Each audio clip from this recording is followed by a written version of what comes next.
Hello friends, welcome back. तो चलिए start करने वाले हैं अब सेकंड ईआरसी रिपोर्ट का थर्ड रिपोर्ट। इससे पहले दो रिपोर्ट हो चुके हैं, जिसपे एक में हमने आरटीआई के बारे में देखा था, right to information, first report था।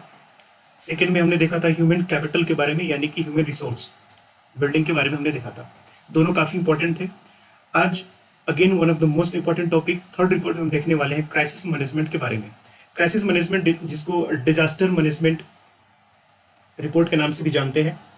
तो डिजास्टर कई तरीके के हो सकते हैं, चाहे अर्थक्वेक से होने वाला डिजास्टर हो, या फिर वोल्केनो हो, या फिर कोई फ्लड हो, या फिर साइक्लोन आते हैं उनकी वजह से हो, या फिर कोई ड्राउट वाला सिचुएशन।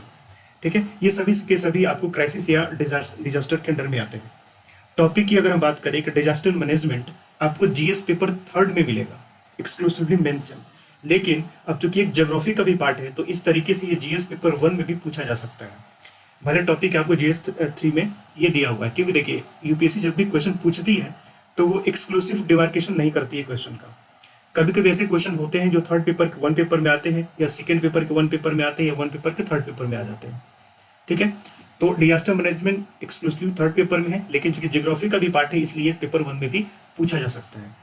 इसके रिकमेंडेशंस बहुत ही ज़्यादा इंपॉर्टेंट है, और ये जब कि एक एक्सक्लूसिव टॉपिक मेंशन है आपके सिलेबस में, तो यहाँ से क्वेश्चंस आते हैं और लगभग हर साल आते हैं। और ये रिकमेंडेशन बहुत अच्छे रिकमेंडेशंस दिए हुए हैं जो आपको जानना चाहिए। ठीक है, अगर आपको 250 वर्ड्स में लिखने के लिए आता है तो आराम से आप लिख लेंगे।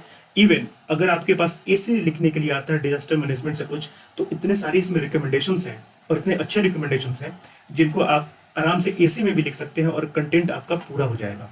यानी कि कंटेंट की कमी आपको इस रिकमेंडेशन में नहीं मिलने वाली है। ठीक है, तो चलिए स्टार्ट करते हैं फर्स्ट रिकमेंडेशन के बारे में। इसमें सारी चीज़ें रिकमेंडेशन ही है, हम जो भी कर रहे हैं रिपोर्ट में सब कुछ रिकमेंडेशन ही है। सबसे पहले बात करते हैं कॉन्स्टिट्यूशनल प्रोविजन के बारे में।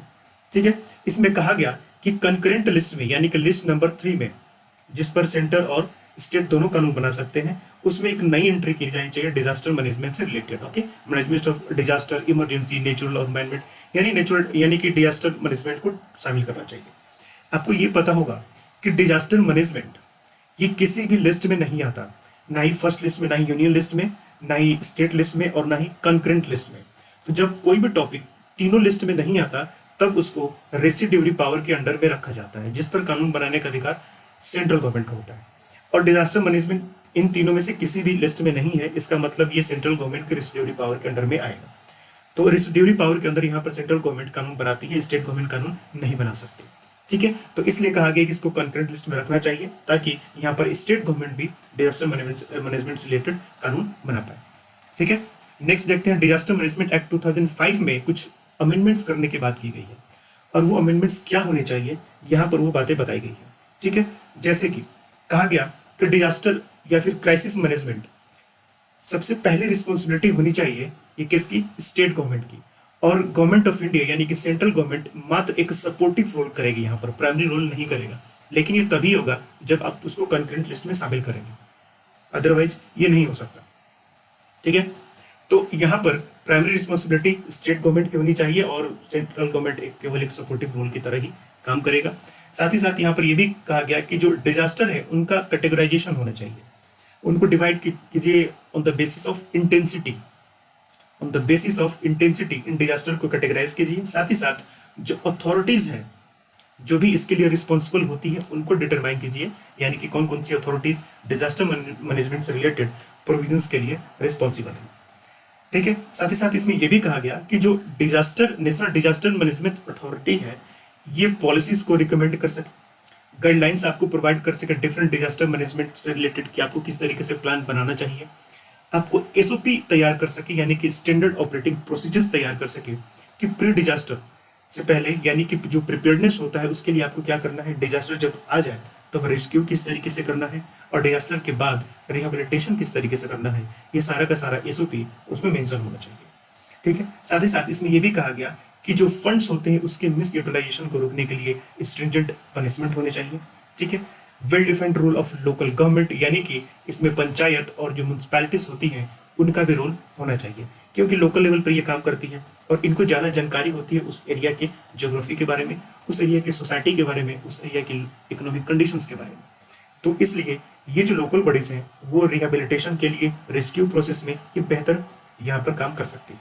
साथ ही साथ यहाँ पर ये भी कहा गया कि एक यूनिफॉर्म स्ट्रक्चर होना चाहिए अपेक्स लेवल पर to handle all this cases. और ये जो स्ट्रक्चर होगा या कमेटी होगी उसको हेड कौन करेगा? नेशनल लेवल पर पीएम उसको हेड करेंगे, स्टेट लेवल पर सीएम हेड करेंगे, और जो एडमिनिस्ट्रेटिव लेवल होगा वहां पर कैबिनेट सेक्रेटरी या फिर चीफ जो सेक्रेटरी होते हैं वो उसको चेयर करेंगे। ठीक है।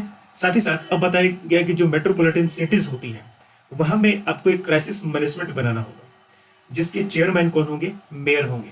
यानी कि मेयर की ये प्राइमरी रिस्पॉन्सिबिलिटी होगी और डायरेक्टरी रिस्पॉन्सिबिलिटी होगी क्राइसिस मैनेजमेंट से रिलेटेड। ठीक है। अब इनके असिस्ट करने के लिए पुलिस कमिश्नर और साथ ही साथ म्युनिसिपल कमिश्नर के जो कमिश्नर होंगे वो मेयर को असिस्ट करेंगे। तो म्युनिसिपल कॉर्पोरेशन के कमिश्नर जनरली आईएएस ऑफिसर ही होते हैं।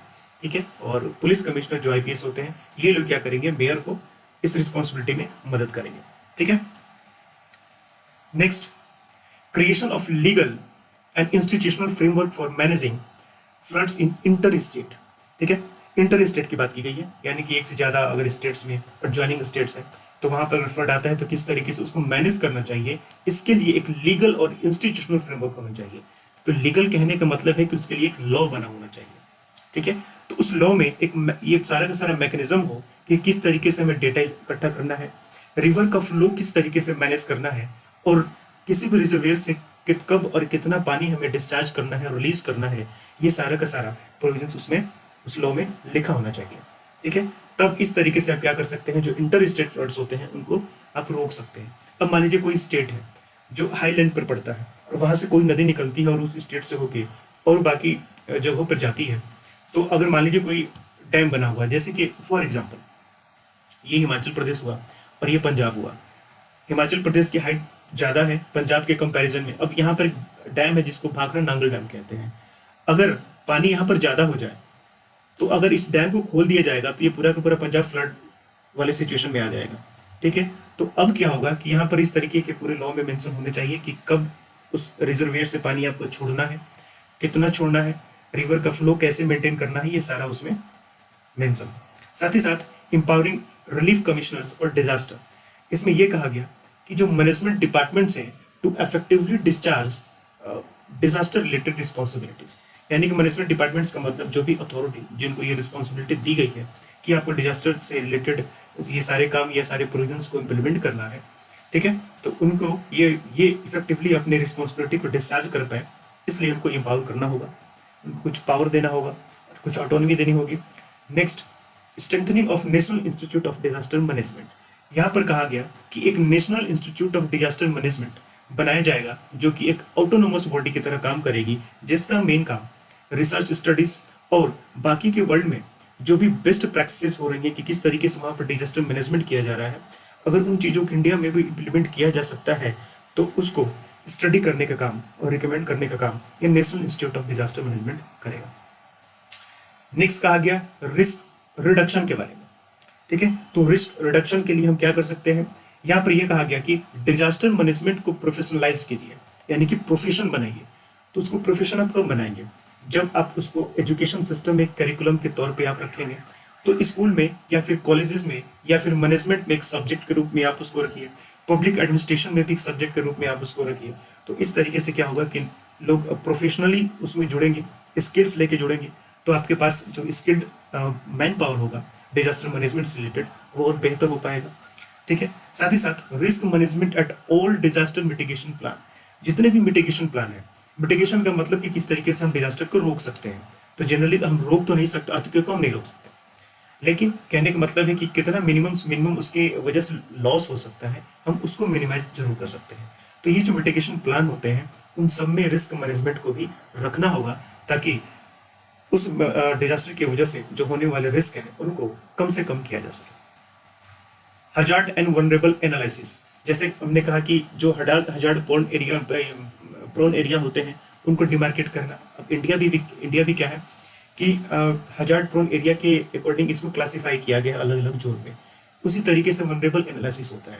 अब ये जो वनरेबल एनालिसिस आप एरिया के हिसाब से कर सकते हैं कि कौन सा एरिया ज़्यादा वनरेबल है, या फिर सोसाइटी के हिसाब से कर सकते हैं कि सोसाइटी में कौन से लोग ज़्यादा वनरेबल हैं। जैसे कि चिल्ड्रन की बात करें या फिर वीमेन हो गई, ठीक है, या फिर आपको एल्डर पर्सन्स हो गए, या फिर जो फिजिकली चैलेंज्ड लोग होते हैं, ठीक है, फिजिकली चैलेंज्ड पीपल हो गए, ये वल्नरेबल लोग होते हैं सोसाइटी में।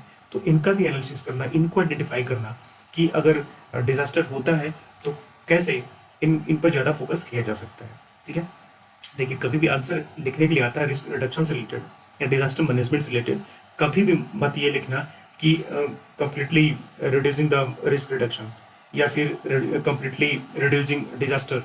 तो आप ऐसा नहीं कर सकते, क्योंकि आप ना अर्थक्वेक को रोक सकते हैं, ना फ्लड को रोक सकते हैं, ना आप साइक्लोन को रोक सकते हैं। दिस आर नेचुरल फिनोमिना, आपका इस पर वश नहीं है कि आप कंप्लीटली एलिमिनेट ही नहीं कर सकते। तो इस तरीके का आपको कभी भी सेंटेंस नहीं लिखना है एग्जाम में, ठीक है। तो यहाँ पर आप लिखेंगे कि कम से कम कितना हम उसको मिनिमाइज कर सकते हैं, means minimising the losses due to disaster. आपको इस तरीके से सेंटेंस लिखना है। Next, communities and local governments, इनको अवेयरनेस प्रोवाइड करना, साथ ही साथ डिजास्टर मैनेजमेंट प्लान जो बनाए जाते हैं उनमें भी उनको इन्वॉल्व करना, यानी कि लोकल पार्टिसिपेशन, ठीक है, आपके प्लान में भी रखना। साथ ही साथ जैसे मैंने कहा कि वनरेबल सेक्शन के लोग जैसे women, children, elderly people, physically handicapped people जो होते हैं, मेन फोकस उन पर रखना। इंश्योरेंस पॉलिसीज की व्यवस्था करना। अब ऐसे जो एरियाज होते हैं जो कि डिजास्टर प्रोन एरिया होते हैं, यहाँ पर जो रहने वाले लोग हैं, आपको अवेयरनेस फैलाना होगा, उनको बताना होगा कि what is importance of insurance policies in their life, ठीक है। कभी अगर इस तरीके से होता है, अगर किसी की डेथ होती है तो वो पॉलिसी इंश्योरेंस उनके परिवार के लिए बेहतर अल्टरनेट की तरह काम कर सकती है। नॉट अब जो जिसकी डेथ होगी उसका अल्टरनेट तो नहीं हो सकता, लेकिन वही है बात है कि कितना कम से कम उसके लॉस को हम मिनिमाइज कर पाए, कुछ तो कर पाए। तो उस तरीके से इंश्योरेंस पॉलिसीज होती हैं, तो इसकी व्यवस्था करना, ये सभी आपको लिखना है। फाइनेंशियल कॉन्स्टेंट या फाइनेंशियल इश्यूज में डिजास्टर मैनेजमेंट एरिया में फंड्स तो हो गए, फंड्स का मॉनिटरिंग, फंड्स का इम्प्लीमेंटेशन, ठीक है, इंश्योरेंस पॉलिसीज, ये सारा आपको लिखना है। Next, assessment of risk, hazard and vulnerable analysis, ये वही चीज है। तो इसमें यह कहा गया कि जो मेजर सिटीज होती हैं उनको सिस्मिक जोन्स के अकॉर्डिंग आप उसको कैटेगराइज कीजिए, ठीक है। कहाँ पर जो प्लेट टेक्टोनिक वाले एरियाज हैं या कौन सा एरिया ज़्यादा अनस्टेबल है, जहाँ पे अर्थक्वेक आने के ज़्यादा चांसेस होते हैं, जैसे कि नॉर्दर्न एरिया ये ज़्यादा अनस्टेबल होता है। डेक्कन एरिया की बात करें तो वो स्टेबल है कंपैरिजन टू नॉर्दर्न इंडिया। तो जो नॉर्दर्न इंडिया में आने वाले सिटीज़ हैं वहाँ पर जो सिस्मिक जोन के अंदर में वो ज़्यादा वल्नरेबिलिटी रहेगी उनकी, ठीक है। साथ ही साथ hazard prone area and urban agglomerations जो होते हैं, ये बड़े बड़े सिटीज़ जैसे कि कोलकाता, दिल्ली, मुंबई, हैदराबाद, बैंगलोर, ये एग्लोमरेशंस में आते हैं। आईसीटी के यूज़ करना, geographical information system tool, ICT मतलब इंफॉर्मेशन एंड कम्युनिकेशन टेक्नोलॉजी, इनका यूज़ करना to integrate the data. Data होगा तभी आप किसी चीज़ को बेहतर तरीके से आप डिसीजन मेकिंग भी कर पाएंगे।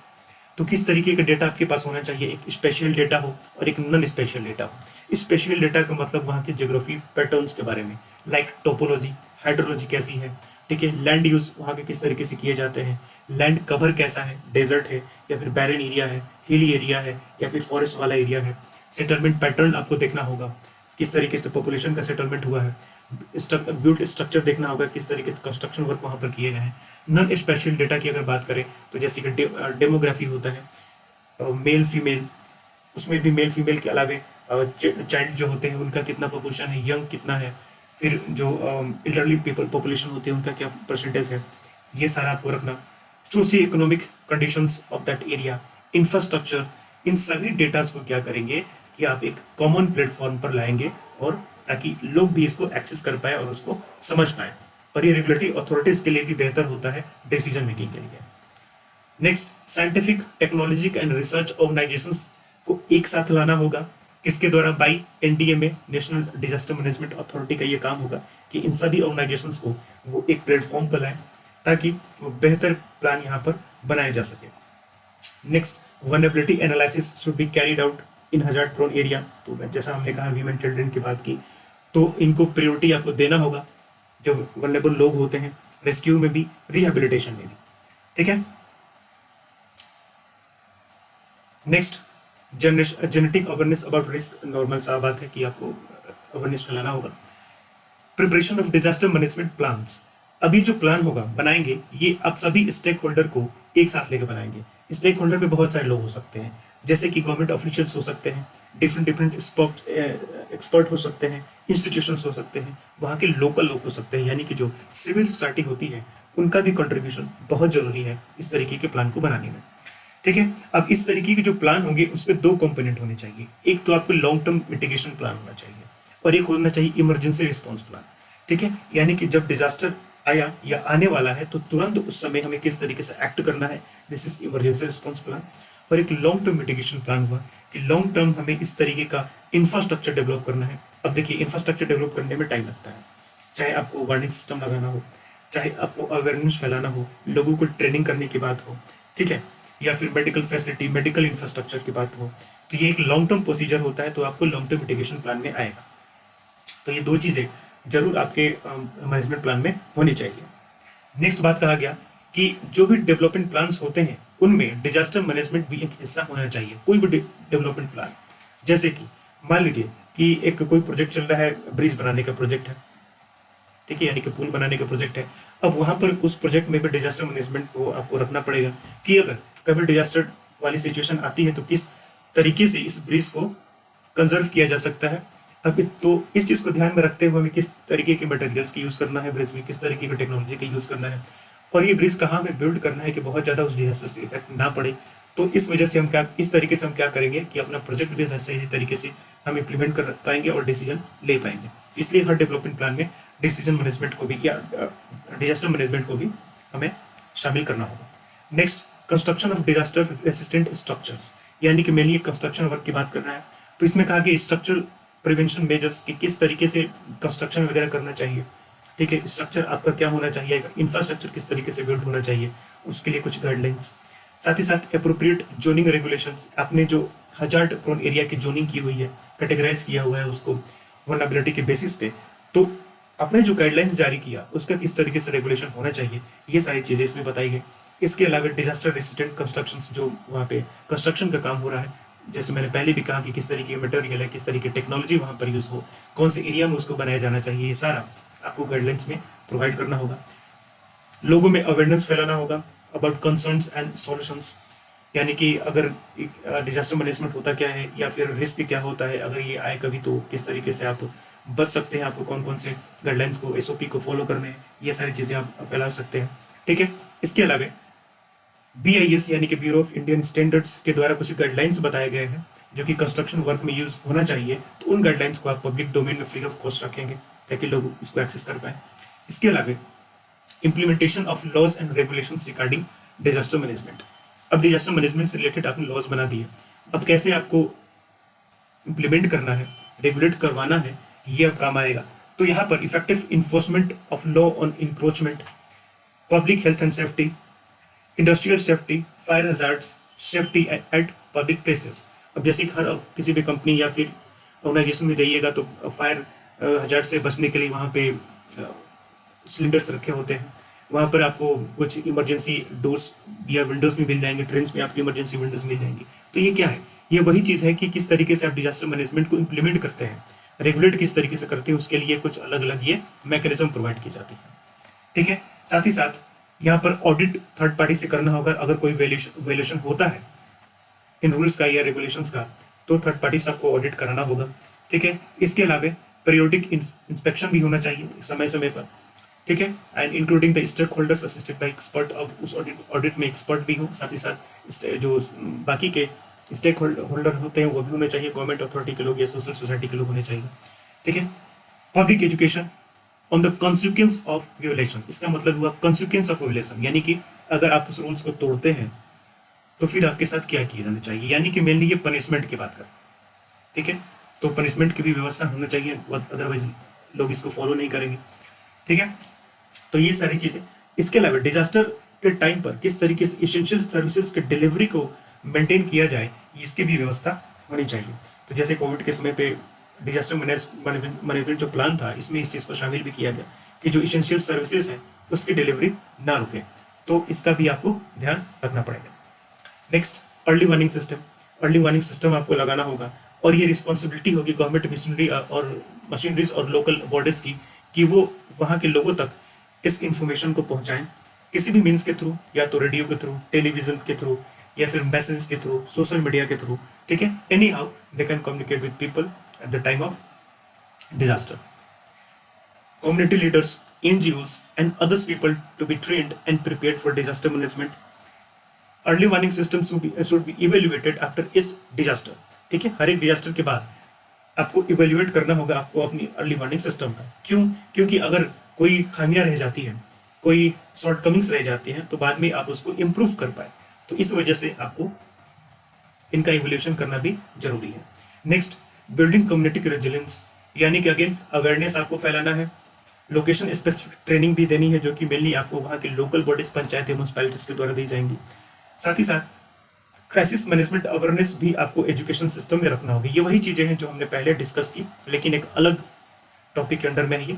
ठीक है, इमरजेंसी प्लान की बात करें तो यहाँ पर कहा गया कि इमरजेंसी रिस्पॉन्स प्लान होना चाहिए. तो emergency at the time of disaster. ठीक है, अब इसमें क्या होना चाहिए, कुछ एसओपीज होना चाहिए, यानी कि स्टैंडर्ड ऑपरेटिंग प्रोसीजर्स होने चाहिए at district and community level, कि किस तरीके से जब डिजास्टर आता है तो आप इफेक्टिव रेस्क्यू ऑपरेशंस अपना सकते हैं. ये पूरा का पूरा एक प्रोसेस होना चाहिए. ठीक है, साथ ही साथ जो ऑफिसर्स होते हैं उनको कुछ इंसेंटिव्स भी मिलता है. उनके जो प्रमोशंस होते हैं, तो इस इंसेंटिव देने में या फिर प्रमोशन करने में उनके जो परफॉर्मेंस होते हैं उनका इवेल्युएशन होता है. तो ये जो परफॉर्मेंस का इवेल्युएशन होता है उसके कुछ इंडिकेटर्स होते हैं.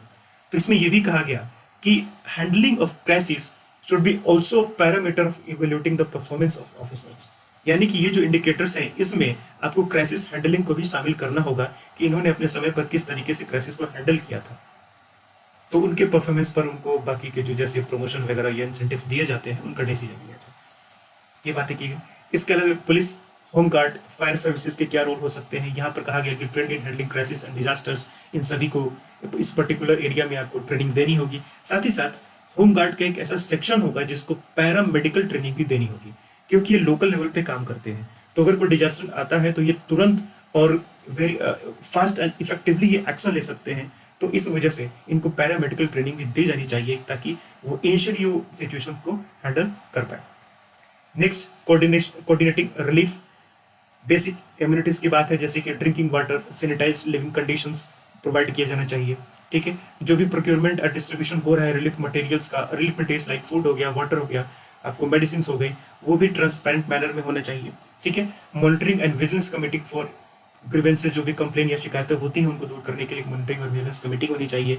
And trauma care and counselling भी होनी चाहिए, कि जो अफेक्टेड पीपल हैं डिप्रेशन में जा सकते हैं, साइकोलॉजिकल प्रॉब्लम हो सकती है, इमोशनल प्रॉब्लम हो सकती है, तो उसके लिए आपको एक काउंसलिंग या ट्रॉमा केयर सेंटर भी बनाना होगा. Next, setting up integrated emergency operating system. जैसे हर डिस्ट्रिक्ट में एक, जैसे पुलिस का हर डिस्ट्रिक्ट में एक होता है कंट्रोल रूम, तो वो कंट्रोल रूम मेनली उस डिस्ट्रिक्ट के सभी पुलिस स्टेशन को कंट्रोल करने का काम करता है. ठीक है, तो उसी तरीके से डिस्ट्रिक्ट में यहाँ पर भी कहा गया कि एक इमरजेंसी ऑपरेशन सेंटर होगा जो बाकी के कंट्रोल रूम को कनेक्ट करने का ये काम करेगा. Relief and rehabilitation. अब यहाँ पर कहा गया कि जो डैमेज असेसमेंट होना चाहिए, और डैमेज असेसमेंट की किस चीज़ का, गुड्स एंड सर्विसेज की जो डैमेज हुई है. ठीक है, ह्यूमन बींग्स के जो डेथ हुए हैं, एनिमल्स के डेथ. अब ह्यूमन बींग्स या एनिमल के डेथ के तो ये मतलब कंप्लीटली इसको कंपनसेट नहीं किया जा सकता है, लेकिन फिर भी एक डैमेज असेसमेंट होना चाहिए कि कितना आपको लॉसेस हुए हैं और उसको कंपनसेट करने की आपको कोशिश करनी होगी. वही बात है कि फिर जो जान गई है उसको कंपनसेट नहीं कर सकते, लेकिन फिर भी कितना मिनिमम एंड मिनिमम उसको न्यूट्रलाइज किया जा सकता है उसकी कोशिश होनी चाहिए. ठीक है, और ये डैमेज असेसमेंट जो होना चाहिए बाय मल्टी डिसिप्लिनरी टीम. इसमें अथॉरिटी के लोग, पब्लिक अथॉरिटी के लोग, एक्सपर्ट, सोशल सोसाइटी के लोग सभी इसमें शामिल होने चाहिए. Recovery strategy should be evolve in consultation with the affected people and concern agencies. Recovery strategy यानी कि डिजास्टर आने के बाद किस तरीके से रिहेबिलिटेशन और रिलीफ का प्रोसेस आपको चलाना है. अफेक्टेड पीपल भी का उनमें पार्टिसिपेशन होना चाहिए. और ये जो रिहेबिलिटेशन हो, इसमें सारे एस्पेक्ट्स को ध्यान देने होंगे. सोशल हो, इकोनॉमिक हो, साइकोलॉजिकल हो. जैसे मैंने कहा कि साइकोलॉजिकल और इमोशंस प्रॉब्लम्स होते हैं, तो इसके लिए आपको trauma care and counselling centre बनाने होंगे. जो इकोनॉमिक प्रॉब्लम्स होते हैं, उनकी जॉब लॉस हो गई या फिर उनको नुकसान हो गया, इसके लिए एम्प्लॉयमेंट प्रोवाइड करना होगा. तो आप क्या कर सकते हैं, इनको आप लोन्स प्रोवाइड कर सकते हैं, कंसेशन दे सकते हैं लोन्स में, कुछ छूट दे सकते हैं लोन्स में. ठीक है, इनके लिए कुछ टैक्सेस में इंसेंटिव्स दे सकते हैं. तो इस तरीके के प्रोविजंस करेंगे ताकि दोबारा वो एम्प्लॉयमेंट उनको मिल पाए. सोशल इश्यूज होते हैं, तो सोशल इश्यूज में सोसाइटी के साथ जो उनके कनेक्शंस होते हैं वो टूट जाते हैं. तो आप एक तरीके से सोसाइटी भी क्या करती होती है कि साइकोलॉजिकल फैक्टर्स की तरह काम करती है. ठीक है, तो इन सारे एस्पेक्ट्स को आपको कंसिडर करना होगा रिहेबिलिटेशन के टाइम पे.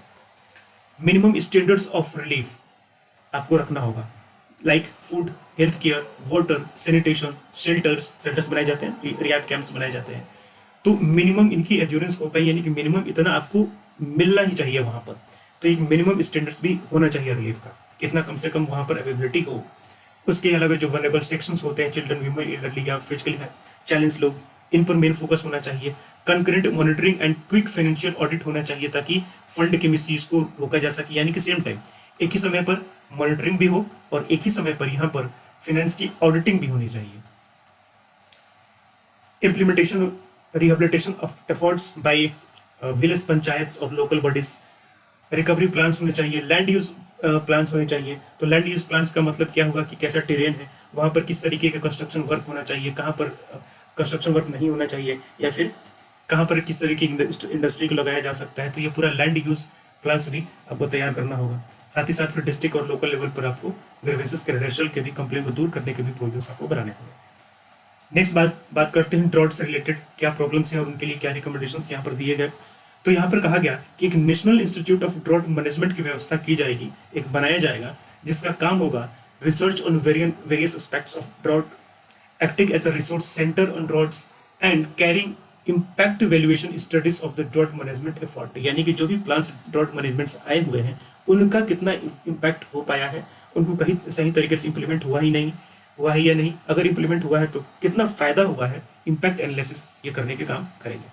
इसके अलावा इसमें यह भी कहा गया कि livelihood management in extremely drought prone area, ऐसे इस एरिया में आपको लाइवलीहुड अल्टरनेटिव्स प्रोवाइड करने होंगे। उसके लिए क्या प्रोविजंस होंगे, ये व्यवस्था इसमें की जाएगी। Rationalisation of drought declaration mechanism, इसका मतलब क्या होगा कि कुछ रूल्स होते हैं, इन रूल्स के बेसिस पर किसी एरिया को ड्रॉट डिक्लेयर किया जाता है। ठीक है, कितनी बारिश हुई, कितना वहां पर इरिगेशन हो रहा है, ठीक है, कितना बारिश इरिगेशन हुआ, कितना कैनाल के थ्रू इरिगेशन हो रहा है, तो इसके बेसिस पर किसी भी एरिया को हम ड्रॉट प्रोन एरिया डिक्लेयर करते हैं पर्टिकुलर सीजन में।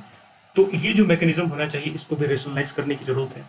इसके अलावा making rivers perennial to address drought problem, तो अब रिवर्स को पेरेनियल कैसे बनाएंगे, आपको तो वर्षा कराएंगे नहीं, तो इसके लिए कंसेप्ट या आया जिसको हम रिवर लिंकिंग के बारे में जानते हैं। आप रिवर लिंकिंग प्रोजेक्ट है। अब यहाँ पर करंट अफेयर्स भी आपको ऐड करने, जैसे अभी एक सप्ताह पहले Ken Betwa river linking project के तहत यूपी और एमपी के बीच में एग्रीमेंट हुआ, जो बुंदेलखंड वाले रीजन में इरिगेशन एंड इलेक्ट्रिसिटी प्रोवाइड करने के लिए ये काम में आएगा। तो यहाँ पर आप एग्जाम्पल भी दे सकते हैं करंट से। नेशनल रेनफेड एरिया अथॉरिटी, जो कि ड्रॉट मैनेजमेंट का ये काम करेगी। इसके अलावा एपिडेमिक्स के समय पे comprehensive revised model legislation on public health, किस तरीके से पब्लिक हेल्थ को आपको काउंटर करना है, उसको कंट्रोल करना है, इंफ्रास्ट्रक्चर डेवलपमेंट करना है। इसके अलावा रोल ऑफ डिस्ट्रिक्ट एडमिनिस्ट्रेशन क्या होना चाहिए म्यूनिसिपैलिटीज वगैरह के, एंड फाइनली एसओपीज क्या होने चाहिए, रूल्स एंड रिस्पॉन्सिबिलिटीज के रिगार्डिंग एजेंसीज या पर्सनल जो भी पब्लिक अथॉरिटीज है वहां पर जो इसको डील कर रही है एपिडेमिक्स को। ठीक है, तो इस तरीके से सारे के सारे रिकमेंडेशंस बहुत ही ज़्यादा इंपॉर्टेंट है, आप हर जगह इनका यूज कर सकते हैं। और अगेन जैसा मैंने कहा कि आपको पेपर 1, पेपर 3 और ऐसे पेपर, ये काफ़ी कंटेंट है लिखने के लिए। अब इससे ज़्यादा आपको कंटेंट की कमी अब नहीं होने वाली है। ठीक है, तो चलिए ये हमने कवर कर लिया थर्ड वाला, ये थर्ड रिपोर्ट। फोर्थ रिपोर्ट में मिलेंगे जिसमें हम पढ़ेंगे एथिक्स इन पब्लिक एडमिनिस्ट्रेशन और गवर्नेंस। ठीक है, ये बहुत इंपॉर्टेंट टॉपिक है एथिक्स इन गवर्नेंस। ये किसमें काम आएगा, फोर्थ पेपर एथिक्स वाले में, और प्लस ऐसे पेपर में इसका काम आएगा, इंटरव्यू वगैरह में भी इसका आपको काम आ सकता है। ठीक है, तो चलिए मिलते हैं नेक्स्ट फोर्थ रिपोर्ट के साथ। Thank you, best.